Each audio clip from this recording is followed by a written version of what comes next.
Okay, next. Ito.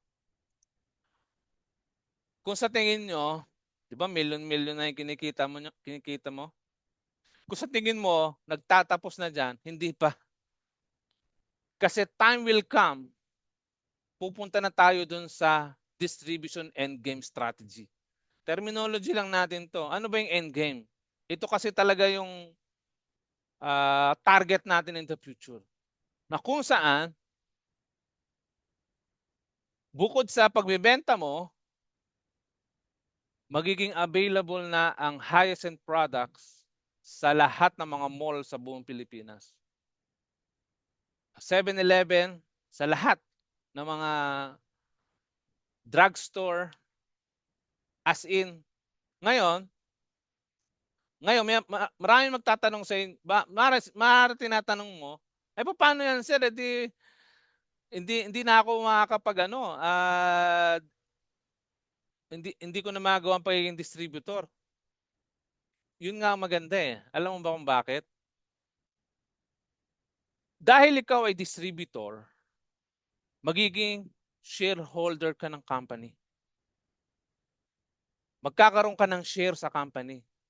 Kapag ang Hyacinth ay na-list na sa stock exchange. Yun ang ating goal eh, di ba? Diniscuss ko yan sa mga previous na meeting natin. At pag nangyari yan, halimbawa, ikaw ay taga Bicol. Sabihin na natin, taga Albay ka. Ikaw ang provincial distributor ng Albay. Diyan sa buong Albay, di ba may mga mall dyan?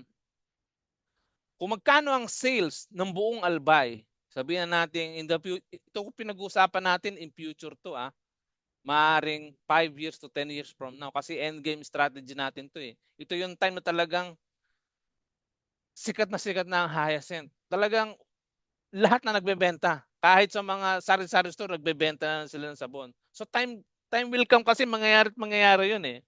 Kaya piniprepare ko na kayo. Kasi hindi natin, pag sumikat na ang Hyacinth, hindi nyo na may iwasan na may mga kalaban na kayo dyan. Ha?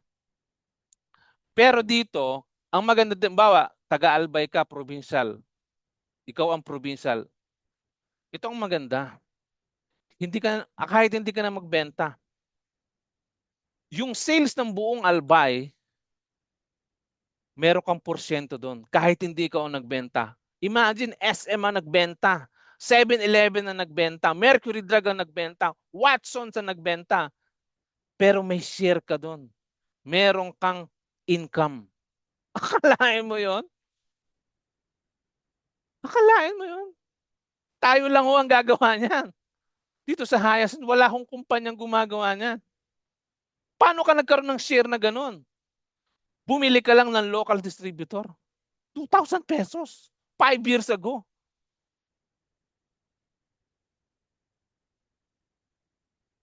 Ay grabe mga kaibigan. Pinapakita ko na ho sa inyo ito agad ngayon. Kasi dyan tayo papunta. Pinapakita ko na agad sa inyo. Endgame strategy ho yan eh. Okay? Malaki po ang mararating natin. Tandaan nyo yan. Kasi lahat ng Hyacinth distributor, from regional to local, sorry po sa mga reseller at vendor, hindi ko kayo kasama dito. Mga local. Kaya kailangan, pag ikaw ay vendor, upgrade mo nang upgrade. Ha? I-goal mo kahit local. Ano ba naman yung 2,000? Ilang taong ka nang maraming 2,000 na dumating, hindi mo po magawa ng paraan?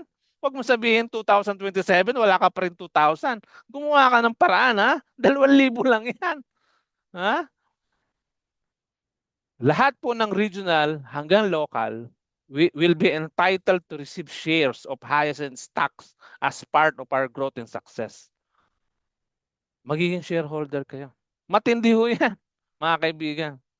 Matindi ho yan. Alam nyo, itong si Jensen Huang. Siya ang CEO ng Nvidia. Alam nyo ba itong company na ito? Yung mga empleyado niya, binigyan niya ng shares or bumili ng shares nung ang company niya nagsisimula pa lang. Alam nyo ngayon, sa bawat tatlo na empleyado niya, isa doon milyonaryo. Almost 76% ng empleyado ng Nvidia ay milyonaryo sa Amerika. With having a net worth of $20 million. Net worth.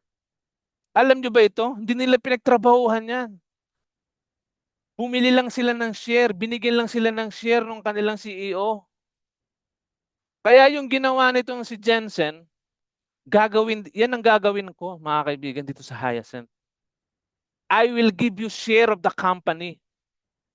Pero ang kapalit, kailangan ipakilala natin ang Hyacinth sa buong Pilipinas. Sama-sama tayong pasisikatin ito. Kasi ganyan ang mangyayari sa inyo. Lahat ng mga distributor dito sa Hyacinth magiging milyonaryo in the future. Sigurado yan.